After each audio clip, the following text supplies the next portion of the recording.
মান হাজ্জা ওয়ালাম ইয়ারফুস ওয়ালাম ইয়াফসুক, এই আমার উম্মতিরা শুনো, যেই উম্মতি আল্লাহর ঘর, আল্লাহর বাইতুল্লাহর যে নাকি হজ আদায় করলো, কিন্তু এই হজে গিয়া কোন ধরনের গুনাহ সে করলো না, কোন ধরনের পাপাচার সে লিপ্ত হইল না, মান হাজ্জা ওয়ালাম ইয়ারফুস ওয়ালাম ইয়াফসুক গুফির লাহু মা তাকদ্দামা মিন যামবি।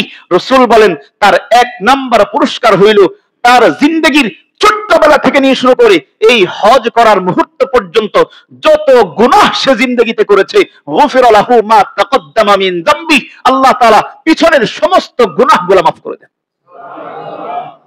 গুফির লাহু মা তাকদ্দামা মিন যামবি। এবার আসেন, প্রশ্ন হইতে পারে, হুজুর কেমন ভাবে গুনাহ মাফ করেন? আল্লাহ কি সব গুনাহ মাফ করেন নাকি সগীরা গুনাহ? শুধু সগীরা গুনাহ নাকি কবিরা গুনাহও মাফ করেন? শুধু ছোট গুনাহ নাকি বড় গুনাহও মাফ করেন? আল্লাহর হাবিব এই প্রশ্নের অগ্রিম জবাব দিচ্ছেন।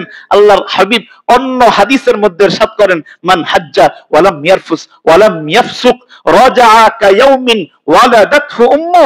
নবীজি বলেন, যেই নাকি হজ এমন ভাবে আদায় করলো যেই হজের মধ্যে কোনো গুনাহ নাই, কোনো ফিসকি নাই, কোনো পাপাচার নাই, কিন্তু সে এই ধরনের গুনাহ থেকে যখন দেশে ফিরে আসে, যখন নিজের গৃহে ফিরে আসে, যখন নিজের ঘরে ফিরে আসবে, নবীজি বলেন রাজাআ কায়াউমিন ওয়ালাদাতহু উম্মু, সে ওই আল্লাহর ঘর থেকে এমন নিষ্পাপ হয়ে ফিরে, সদ্য মা যখন সন্তান জন্মদান করে, এই সদ্য প্রসব হওয়া এই সন্তান যেমন নিষ্পাপ, আল্লাহ তাআলা এই আল্লাহর ঘরের মুসাফিরকে বাইতুল্লাহ থেকে নিজের ঘরে এরকম নিষ্পাপ বানায় ফেরত পাঠিয়ে দেন। রাজাআ কায়াউমিন ওয়ালাদাতহু উম্মু, একেবারে নিষ্পাপ বানায় পাঠিয়ে দেন। এবার বলেন না, যেই মানুষটার জিন্দেগিতে গুনাহ নাই, সব মাফ হয়ে গেল, আখিরাতে জান্নাত জাহান্নাম দুইটা ঠিকানা আল্লাহ বানায় রাখছেন।